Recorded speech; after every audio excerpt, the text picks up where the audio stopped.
bonjour et bienvenue à ce dernier webinaire du colloque virtuel des enjeux sociaux et de santé des personnes âgées judiciarisées. Cet événement est organisé par Maison Crossroads et l'équipe de recherche et en partenariat VIE, en collaboration avec l'Association des services de réhabilitation sociale du Québec, l'ASRSQ, le Centre de recherche et d'expertise en gérontologie sociale, le CREGES, et le CVP Continuum Aîné. Merci beaucoup d'être là encore en grand nombre, comme pour le premier et le deuxième webinaire. C'est fantastique de vous savoir tous là. Mon nom, c'est Michel Gagnon. Je suis directeur de Maison Crossroads qui a mis en place et qui continue à mettre en place toutes sortes de programmes et de services résidentiels et autres pour les personnes âgées judiciarisées. Je vous inviterai à vérifier notre site web, Maison Crossroads, si vous voulez en savoir plus sur ce qu'on fait à Maison Crossroads. Je serai donc votre animateur pour ce webinaire intitulé plus spécifiquement « Résultats de recherche, observations et statistiques des réalités vécues par les personnes âgées judiciarisées » où nous aborderons les difficultés à surmonter concernant les conditions de vie des personnes âgées judiciarisées en prison De plus en plus de recherches cherchent à donner une plus grande visibilité, une compréhension des pistes d'intervention pour travailler dans ce domaine-là. Je pense que ça devrait ressortir des deux présentations. Ce webinaire a l'occasion d'échanger avec l'enquêteur correctionnel au sujet de son rapport publié en 2019 et avec une doctorante travaillant sur une analyse comparée Canada-États-Unis des possibilités de réintégration sociale pour les personnes âgées judiciarisées. Nous écouterons les deux conférences de nos invités et par la suite, comme Véronique vient de le dire, il y aura une période de questions. Donc, il me fait donc plaisir, en fait, il me fait très plaisir, énormément plaisir, de vous présenter notre premier conférencier, M. Yvan Zinger, qui a été nommé en 2017 enquêteur correctionnel du Canada. L'enquêteur correctionnel, c'est un peu l'ombudsman pour les personnes qui sont incarcérées dans les pénitenciers et en communauté. Il est entré à la fonction publique en 1996 et il a occupé divers postes supérieurs en politique et en recherche dans des ministères des organismes fédéraux de sécurité publique. Sa présentation aujourd'hui a pour titre « Vieillir et mourir en prison, enquête sur les expériences vécues par les personnes âgées sous garde fédérale ». Monsieur Zinger, je vous passe l'appareil. Merci infiniment, Michel. C'est très gentil. Je suis très heureux d'être parmi vous aujourd'hui. C'est un sujet, je vous dirais, qui me tient à cœur. Et malgré tous les efforts que mon bureau a fait, je vous avoue qu'on est encore déçus au niveau de l'acceptation de nos recommandations sur ces sujets-là. Alors aujourd'hui, ce que je pensais faire, c'est vous parler brièvement du Service correctionnel du Canada et du travail de mon bureau et vous présenter justement le rapport qui s'intitule « Vieillir et mourir en prison », un rapport qui a été fait conjointement avec la Commission des droits de la personne du Canada. Finalement, vous parlez peut-être un petit peu de l'impact de COVID et aussi de questions de vaccination qui s'en viennent. Alors, merci beaucoup. Alors, je vais commencer à vous parler un petit peu du Service correctionnel du Canada. C'est une grosse machine. C'est un organisme qui a plus de 19 000 employés. Qui gère en ce moment 12 400 personnes incarcérées dans 43 différents pénitenciers à travers le pays et aussi qui gère à peu près, supervise en communauté à peu près un petit peu plus de 9 000 personnes qui servent le restant de leur sentence fédérale en communauté sous la libération conditionnelle. Alors, un budget de 2,5 milliards, des coûts annuels pour chaque détenu d'à peu près 120 000 $ par année. Un ratio est extrêmement élevé, possiblement le plus élevé au monde, où on a du 1 pour 1 au niveau des employés versus des gens incarcérés sous leur juridiction. Aussi, un organisme qui a de la misère à gérer, si vous voulez, ses pénitenciers, parce qu'il y a en ce moment plus de 3 900 cellules vides dans le système fédéral, qui est énorme, qui représente plus de, si vous voulez, à peu près 7 pénitenciers vides, si vous voulez. Alors, tandis que mon bureau, on est tout petit, on est à peu près une quarantaine d'employés qui enquêtent de façon indépendante sur les plaintes et les problèmes des personnes incarcérées et aussi ceux qui servent le reste de leur sentence en communauté. On reçoit à peu près 5 000 à 6 000 plaintes par année. Et on a un budget d'à peu près 5 millions. Et on enquête les plaintes, je vous dirais, individuelles, mais aussi les plaintes de nature systémique. Et le travail qu'on a fait sur l'enquête en partenariat avec la Commission canadienne des droits de la personne sur les personnes âgées font partie justement du travail d'ordre systémique que nous faisions.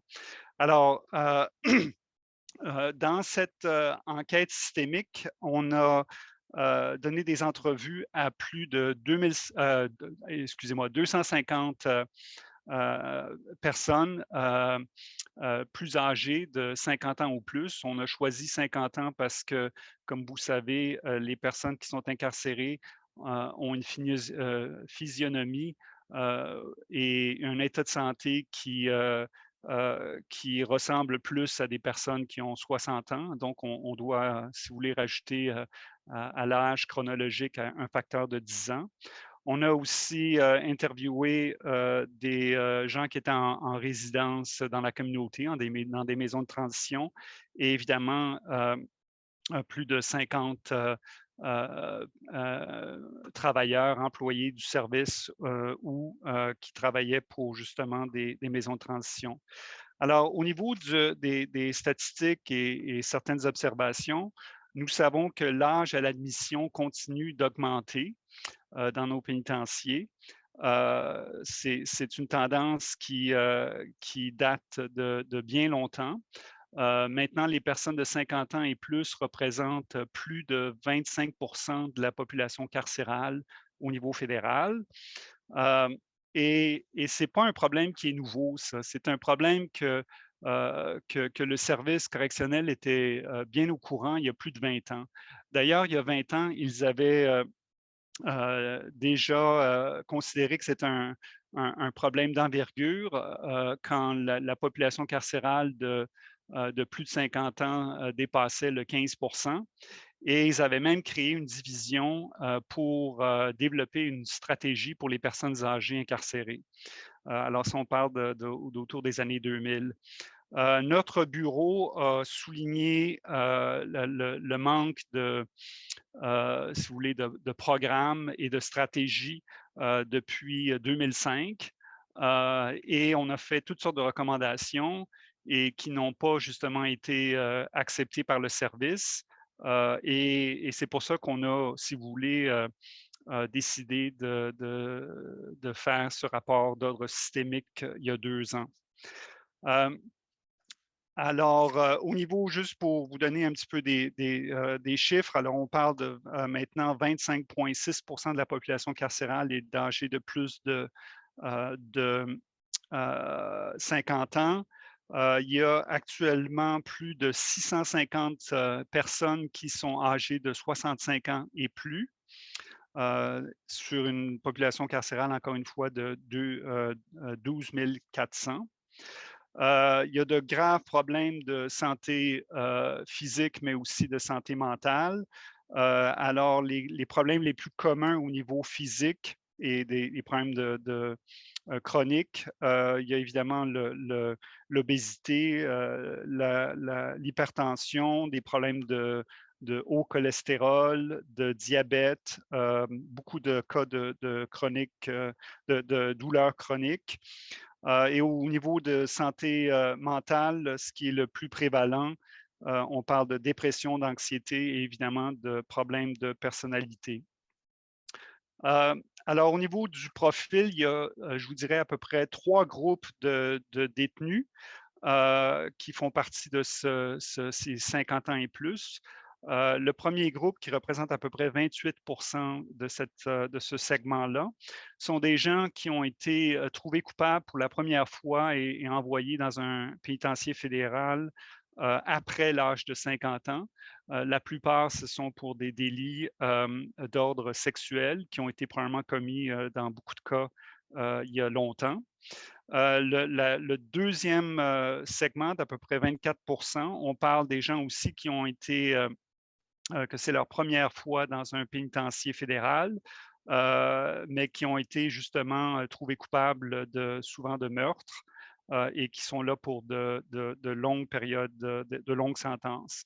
Et finalement, le troisième groupe, qui représente à peu près 45 sont des gens qui n'ont pas commis de meurtre, mais qui sont des récidivistes endurcis pour des crimes de tout genre, que ce soit sexuel, drogue ou propriété.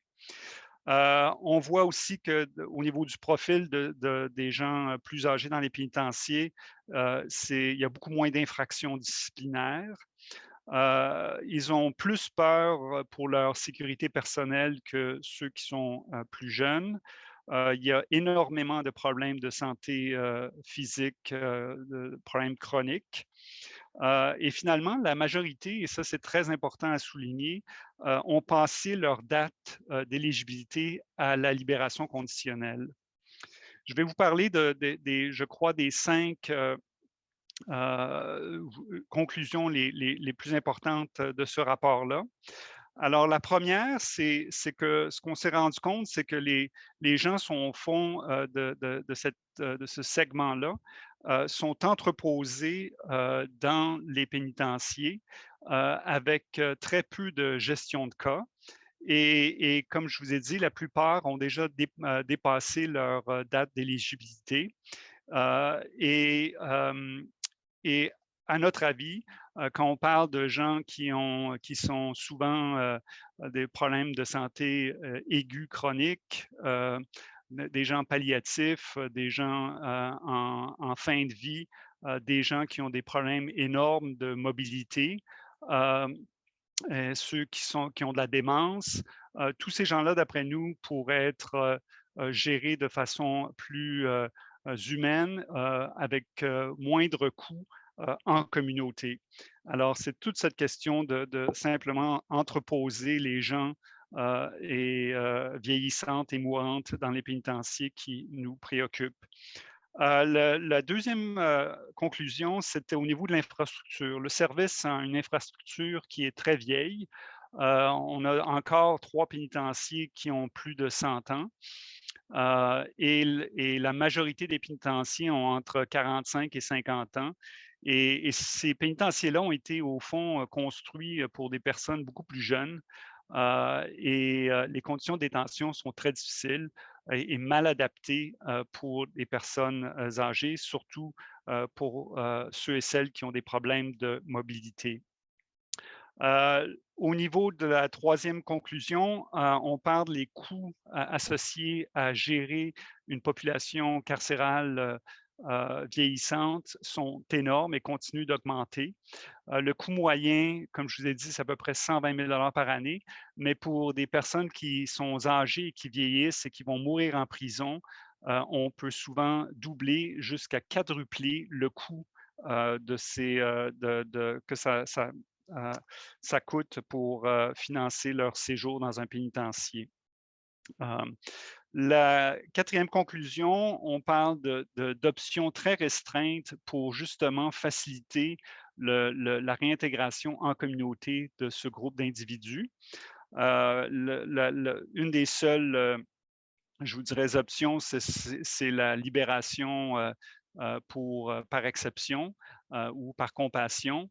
Et historiquement, jusqu'à temps que COVID est arrivé, on libérait seulement 2 ou 3 cas par année. Alors, vous voyez, maintenant, avec COVID, on a accéléré la cadence. On est à peu près à 12.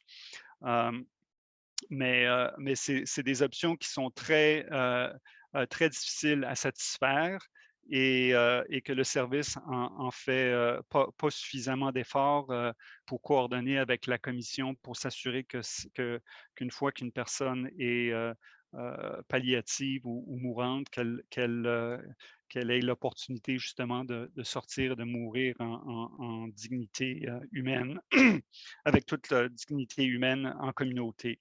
Et finalement, la dernière recommandation et je vous dirais conclusion qu'on a faite, c'est sur ce manque de ressources d'alternatives communautaires. Et souvent, le service nous dit qu'il garde les gens en prison parce qu'il n'y a pas d'opportunité de justement de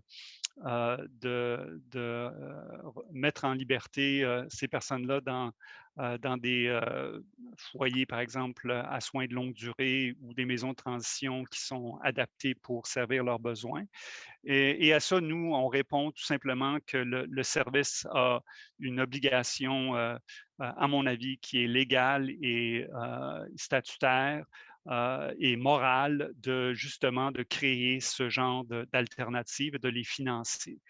Ça fait du sens parce que ça ne met pas la population en danger. Ça peut être fait, les risques sont négligeables et ces risques-là peuvent être gérés facilement. Et c'est des choses qui sont faites même aux États-Unis. On a par exemple l'État du Connecticut là, qui a réalisé que les coûts étaient tellement élevés et que les conditions de détention n'étaient pas adéquates pour ces personnes-là. Et ils ont simplement fait construire avec l'aide du privé, ça c'est tout à fait américain. Ils ont construit des établissements spécialisés en communauté pour recevoir ces personnes. Euh, alors, je vais vous parler brièvement, parce que je vois que le temps passe, des décès en établissement. Il y en a à peu près, je vous dirais, entre 50 et 60 par année. Et les 2 tiers, ce sont des morts naturelles, des morts qui sont prévisibles parce que les gens sont malades. Typiquement, ils souffrent de cancer, de problèmes cardiovasculaires et des problèmes respiratoires. Et ces personnes-là, justement, meurent tous et toutes en établissement, ce qui est à notre avis, je vous dirais, aucunement logique et inapproprié. Ces personnes-là aussi meurent de façon prématurée quand on considère que l'âge moyen des personnes qui meurent en établissement est entre 60 et 62 ans. Alors, pour nous, c'est tout à fait inacceptable. Je vais vous juste glisser un mot sur l'aide à mourir. Alors, quand on parle d'aide à mourir, on a fait récemment des représentations sur le projet de loi C7. Il y a 2 choses qui me tracassent là-dessus. C'est que le service a gardé le pouvoir exceptionnel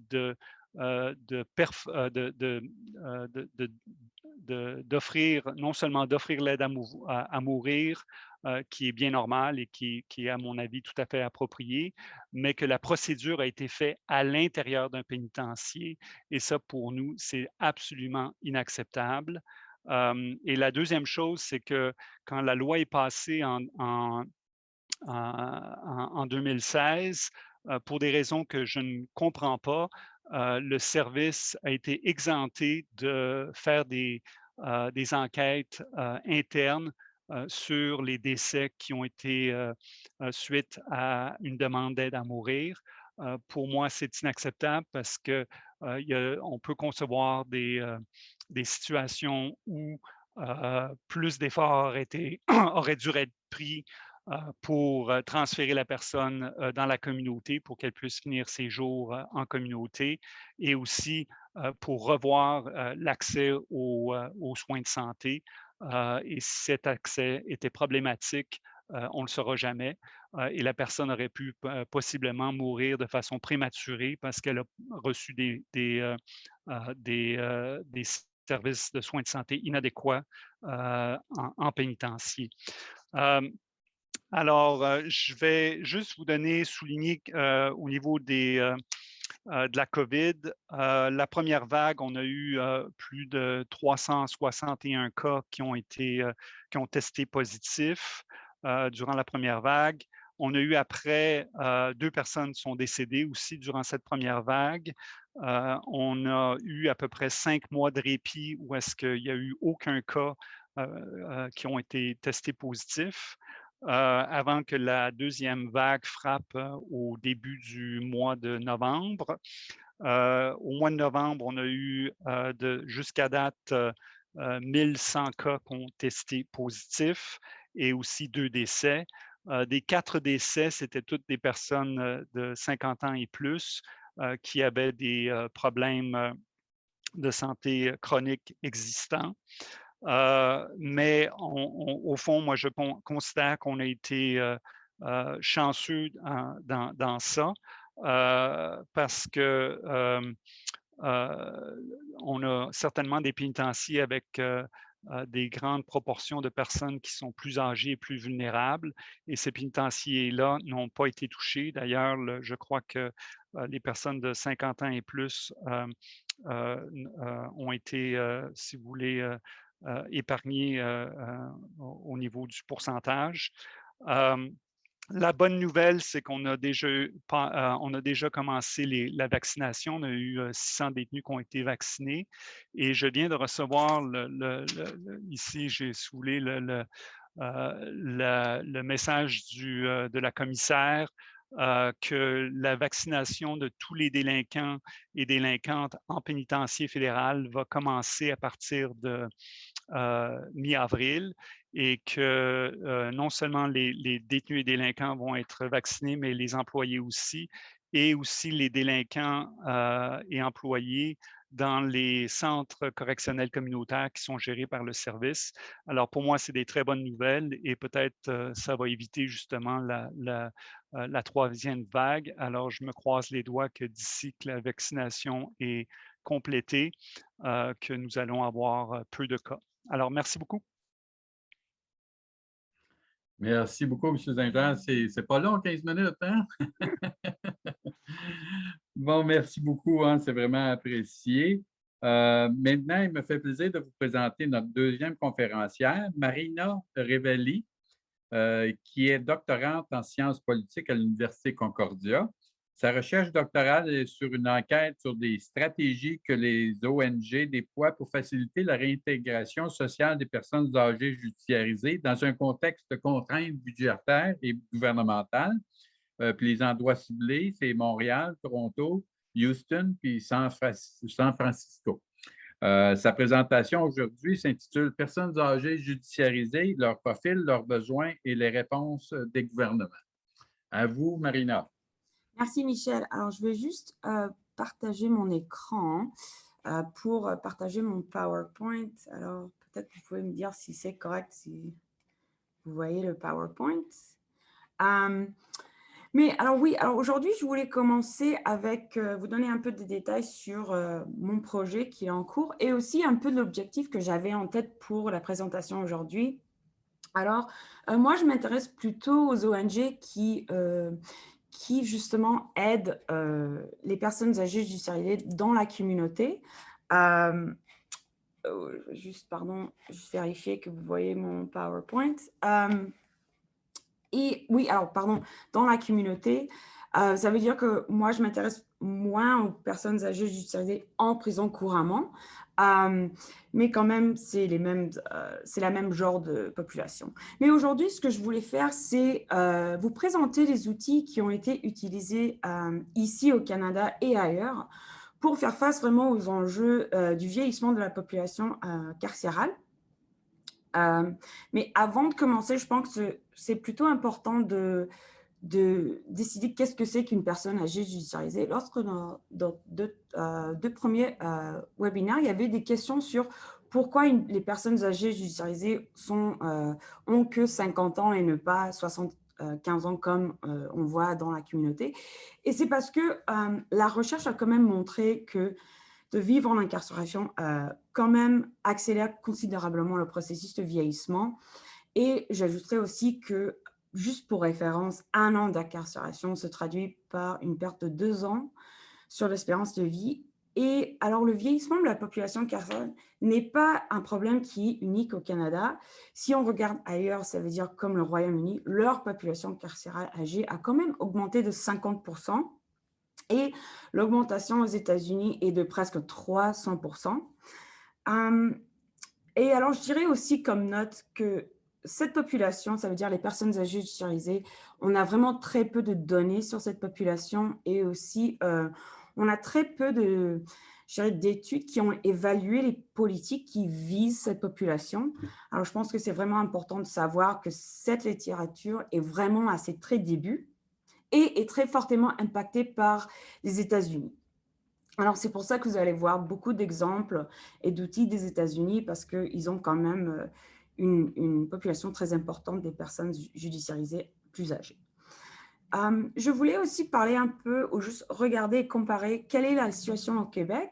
Et selon l'enquêteur correctionnel, son rapport, on peut voir qu'au Québec, presque 41% de la population est âgée de 50 ans à 64 ans et presque 10% est âgée de 64 ans. Et je veux juste noter ici que ces chiffres, ça reflète les chiffres des établissements fédéraux et non pas le niveau provincial. Et aussi, ces chiffres reflètent les données de 2019 et 2018. Alors, juste pour commencer un peu de leur profil, je voulais aussi juste vous noter que pour ma présentation, j'ai décidé de séparer les personnes âgées judiciarisées en 2 groupes. Ça veut dire les personnes âgées judiciarisées dans la communauté et ceux qui sont couramment en prison ou en pénitentiaire. C'est vrai que dans la littérature, ils sont d'habitude mis ensemble, mais je pense que ça a un effet de cacher ou de masquer les différences entre les 2 groupes. Alors, c'est pour ça que j'ai décidé de les séparer. Alors, pour les personnes âgées judiciarisées en prison, je vais répéter que les pénitentiaires et surtout les prisons n'étaient jamais construits pour les personnes âgées. Alors, ça veut dire qu'à la base, l'environnement physique est inapproprié. Alors, ça veut dire qu'il manque des choses comme des rampes, des surfaces antidérapantes, des boutons d'urgence et aussi des zones accessibles aux fauteuils roulants. Alors, il y a eu, dans le rapport, il y avait des notes que des fois, il y a des gens qui ont des détenus, je dirais, qui ont du mal à se déplacer dans leur cellule, justement du mal à arriver à leur fauteuil roulant. Alors, c'est quelque chose à considérer. Mais aussi, si on regarde les routines quotidiennes, ils sont aussi difficiles. Si on pense au niveau physique, des personnes âgées ont quand même du mal à se tenir physiquement debout pour la compte des personnes et aussi pour se déplacer pour arriver à la cantine, manger, avoir assez de temps de manger et après pour repartir, c'est quand même un peu difficile pour certaines personnes. Mais on peut dire qu'aussi au niveau socialement et mentalement, il y a très peu d'options pour des programmes qui ne sont pas liés au travail pour cette population. Et lorsque notre premier webinaire, Michel nous a noté qu'il y a de nombre de ces personnes qui risquent de ne pas être en mesure de travailler à leur libération. Alors vraiment, ce manque des programmes qui ne visent pas le travail est vraiment un obstacle important. Et dernièrement, je dirais qu'en prison, les personnes âgées judiciarisées, il y a quand même des préoccupations liées à leur sécurité. Il y a eu des cas dans la littérature notés d'harcèlement ou d'intimidation, qui est quelque chose à noter. Maintenant, pour les personnes âgées judiciarisées dans la communauté, selon mes recherches, mes entrevues, une chose qui est vraiment sortie comme problème très important, c'est le manque de logement et plus précisément le manque de logement qui est accessible aux personnes âgées. Et deuxièmement, c'est qu'il y a aussi de ces personnes dans la communauté qui ont du mal à accéder aux soins longue durée ou des soins médicaux appropriés. Et dernièrement, on peut dire qu'aussi, il manque des programmes qui sont appropriés pour les enjeux des personnes âgées judiciarisées. Par exemple, il manque des choses comme des cours sur faire des cours de cuisine pour ceux qui ont des restrictions alimentaires en raison de maladies chroniques. Et il y a nombre de ces personnes, ça veut dire les personnes âgées judiciarisées, qui ont justement des maladies chroniques, qui ont développé ces maladies chroniques en incarcération. Alors pour eux, vraiment, pour avoir des cours, pour reapprendre un peu comment vivre dans la communauté, c'est vraiment très important pour ces personnes. Alors maintenant, je veux passer aux outils qui ont été développés par les gouvernements pour justement faire face à ces enjeux. J'ai séparé ces outils en 4 grands outils. Et alors, le premier outil, il vise vraiment les personnes âgées judiciarisées en prison. Alors, pour cet outil, j'ai 2 exemples. J'ai un exemple qui vient de l'établissement correctionnel de Hopkins, qui est à Ohio, aux États-Unis, qui est un établissement qui a 450 lits qui sont vraiment séparés que pour les détenus plus âgés. Cet établissement a aussi développé des programmes médicaux, éducatifs et sociaux pour les détenus plus âgés. Il y a aussi une autre version de cet outil où l'établissement de River Junction ont développé une aide séparée, mais que pour les personnes âgées qui étaient en généralement bonne santé. Et selon mes recherches, 18 sur 50 États aux États-Unis ont essayé une version de cet outil. Et malheureusement, on a très peu de données concernant leur effet. Et je dirais aussi que cet outil est vraiment une question ouverte. Les universitaires, les défenseurs et les personnes judiciarisées eux-mêmes sont divisés sur la question parce que d'un côté, il y en a qui soutiennent que d'avoir des ailes séparées peuvent peut-être diminuer les cas d'harcèlement ou d'intimidation des détenus plus âgés.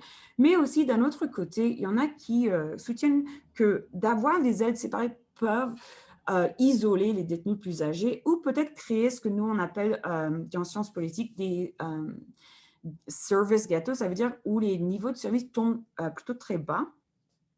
Alors l'outil numéro 2, c'est des programmes qui ont été développés pour les détenus plus âgés. Je voulais vous présenter 3 types de ces genres de programmes.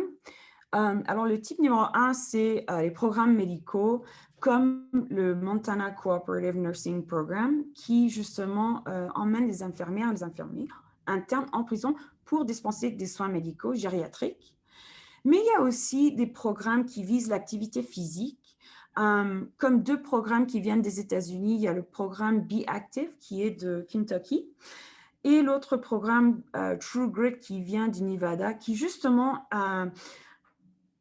ils étaient conçus justement pour essayer d'améliorer les taux de dépression pour les personnes âgées judiciarisées. Et si on pense aussi au fait qu'ils ont d'habitude un manque des programmes, ces genres de programmes sont vraiment très importants pour les personnes âgées judiciarisées couramment en prison ou en pénitentiaire. Il y a aussi des programmes sociaux qui essayent justement d'augmenter l'autonomie dans ce groupe. Alors, je vais vous présenter 2 genres de ces programmes. Alors, on a l'expression artistique qui vient de Californie et aussi le programme de Good Vibrations qui est vraiment un programme de musique qui est suivi par des groupes, des discussions de groupes, pardon. J'ai choisi ces programmes parce que ces programmes ont été évalués dans la littérature et ont trouvé d'être efficaces pour justement augmenter l'autonomie et la santé mentale pour les personnes âgées judiciarisées, couramment en prison ou en pénitentiaire. Les gouvernements, et surtout le gouvernement des États-Unis, a aussi développé des cours de formation pour les détenus, mais aussi pour les officiers correctionnels pour mieux comprendre qu'est-ce que c'est le vieillissement, qu'est-ce que sont les problèmes qui sont liés au vieillissement. Alors, on a un programme qui vient de l'établissement correctionnel de Hopkins et qui était vraiment conçu pour informer les détenus et les agents correctionnels pour mieux comprendre les problèmes physiques, mentaux et sociaux liés au vieillissement. Il y a aussi un autre programme qui vise que les employés correctionnels et c'est un programme qui vise de former les officiers sur justement le vieillissement et aussi les ressources communautaires qui existent pour cette population. Et je veux juste noter qu'à la fin de cette formation, les agents ont quand même indiqué qu'ils se sentaient mieux équipés pour répondre aux besoins des personnes âgées. Après cette formation, c'est vraiment une bonne chose. Dernièrement, on se tourne maintenant aux personnes âgées judiciarisées dans la communauté. Que sont un peu les réponses, les outils qui ont été développés pour eux? Et je dirais qu'une chose qui a été développée, c'est des centres résidentiels communautaires, justement, qui sont adaptés aux personnes âgées. J'ai comme exemple le St. Leonard Place Peel, qui est une maison de transition qui offre un logement aux personnes qui sont en train de être réintégrées dans la communauté, mais aussi aux autres personnes qui cherchent de l'abri. Ils ont un infirmière à temps plein, ils ont un personnel de cuisine à temps plein, et aussi ils ont développé des programmes justement que pour les personnes âgées dans la communauté sur leur parcours de réintégration. Et alors, ils ont développé des programmes vraiment très intéressants. Le premier programme, c'est le programme de physiothérapie qui a un salle de sport sur place qui est vraiment très important pour les personnes qui sont justement libérées avec des restrictions de leur, je dirais, habilité de sortir du centre. Il y a aussi des cours de cuisine qui visent les personnes qui ont des maladies chroniques. Il y a des groupes de marche, il y a des groupes de zoothérapie, de groupes qui couvrent aussi des choses, des domaines de compétences de vie comme les changements de technologie. Et il y a aussi des programmes de soutien qui sont vraiment très importants pour cette population. Je voulais aussi vous montrer des photos de ces centres parce que c'est sûr que dans la littérature, on peut trouver que ces groupes sont, ça veut dire les personnes judiciarisées et aussi les personnes judiciarisées plus âgées, sont des groupes fortement stigmatisés. Et je voulais vous montrer un peu à quoi ça ressemble ces centres, et pour vous montrer un peu que ces centres, ça ressemble vraiment aux autres genres de centres communautaires qui existent dans notre quartier, dans notre communauté. Il ne faut pas avoir des images très sombres, des fenêtres où il y a des barreaux, ce n'est pas tout à fait ça.